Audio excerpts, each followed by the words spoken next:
Good afternoon, boys and girls. It's Mrs. Disidores here to do our read aloud of Skellig. Okay, we're up to chapter 32. Let's see where we left off. Oh my goodness, I just read a little bit. Whenever I go to a chapter, I always read a little bit of the page before to remind me what I read the day before. And I remembered that they found Skellig on the top floor of the abandoned house, and he was much stronger, much healthier. The owls were feeding him, so he definitely is some type of bird. But he also, Michael, Mina, and Skellig all held hands in a circle, and they were kind of spinning around, and then gradually they all like floated up, like they were flying. And when Michael opened his eyes, he even saw like some ghostly visions of wings on the back of Mina.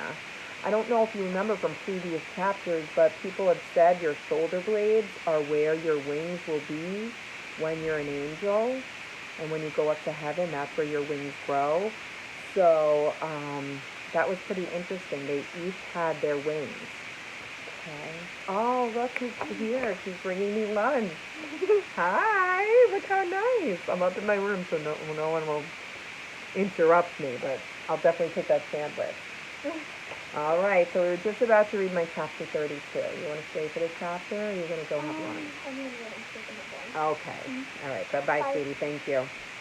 Okay, so that was a pretty interesting chapter, and that was pretty miraculous. So it's almost saying to me, is Skellig an angel? Is he a bird? Is he a little bit of both? I don't know.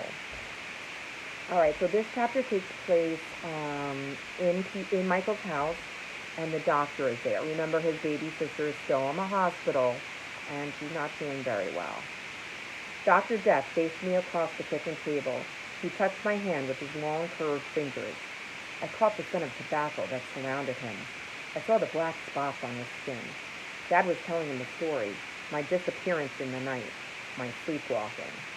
I heard in his voice how scared he still was, how he thought he'd lost me. I wanted to tell him again that I was all right. Everything was all right. I woke up and knew he was gone. Straight away, I knew he was gone. When you love somebody, you know those things. It's right, Dan, isn't it? Dr. Death tried to smile, but his eyes stayed stupid and cold. And there was this girl with you? He said. Mina, Dad said. She saw him from her window sleepwalking in the night. She went to help him. That's true, isn't it, Michael? So just to review the chapter before, they were having this extremely interesting moment with Skellig, and they were coming back home because they had stayed there too long. Michael's father woke up, and Michael wasn't in the house. Remember, no one knows about Skellig except for Mina and Michael. So to keep everything a secret, Michael just said he was sleepwalking. Because of this, his father got really worried, and now the doctor is there talking to him. Dr. Death licked his lips. Mina, she isn't one of my patients, he said. I wouldn't know her. He tried to smile again. Sleepwalking, he said. He raised his eyebrows. And this is true? I stared at him. Yeah, this is true. He watched me. He was cold, dry, pale as death. Wings would never rise at his back. Let me look at you. I stood in front of him. He shined a tiny bright light into my eyes and peered into me. He shined it into my ears. I felt his breath and his scent all over me. He lifted my shirt and pressed his stethoscope against my chest and listened to my heart. I felt his clammy hands on my skin. What day is it? He asked me. What month is it? What's the name of the president? Dad chewed his lips as we watched him listen. Good lad, he murmured as I answered. Dr. Death touched my cheek. Is there anything else you'd like to tell me? I shook my head. Don't be shy.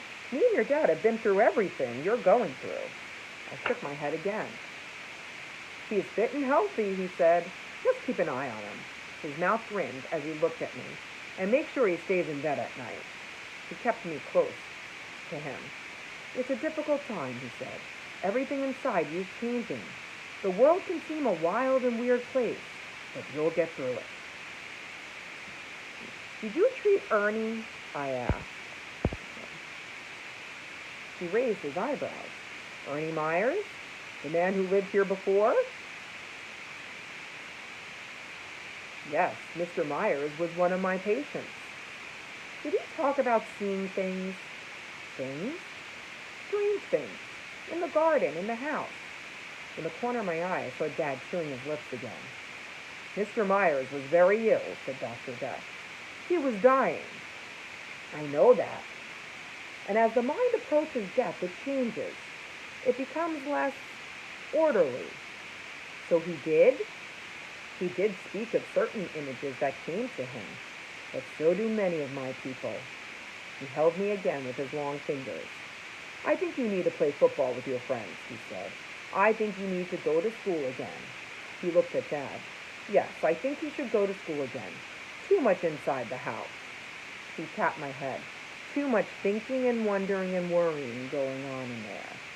He stood up and Dad went with him to the door. I heard them muttering together in the hallway. School for you tomorrow, said Dad as he came back in. He was trying to be all brisk and efficient, but he pressed his lips together and looked at me, and I saw the scared look in his eyes. I'm sorry, Dad, I whispered. We held each other tight. Then we looked out the yard. Why did you ask those things about Ernie? He asked. I don't know, I said. It's true, what you told us, that you were sleepwalking? For a moment, I wanted to tell him everything. Skellig, the owls, what Mina and I got up to, and why Mina and I got up at night. Then I knew how weird it would seem. Yes, Dad, it's true.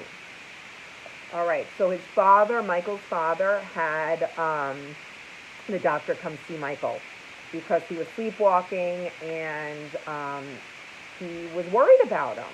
There's a lot going on. He wanted to have him checked out to make sure he was okay.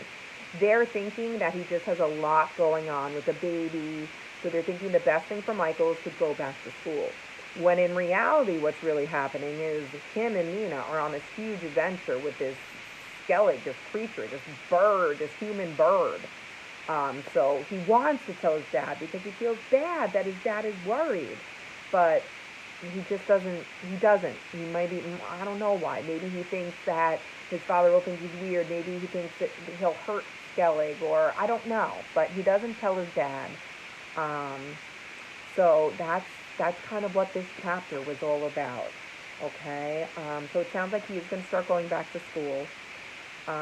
His dad doesn't believe he was sleepwalking, it seems. Like, were you really sleepwalking? But he continues to go with that story. So we will see what happens in our next chapter tomorrow. All right, have a great day. See you all tomorrow.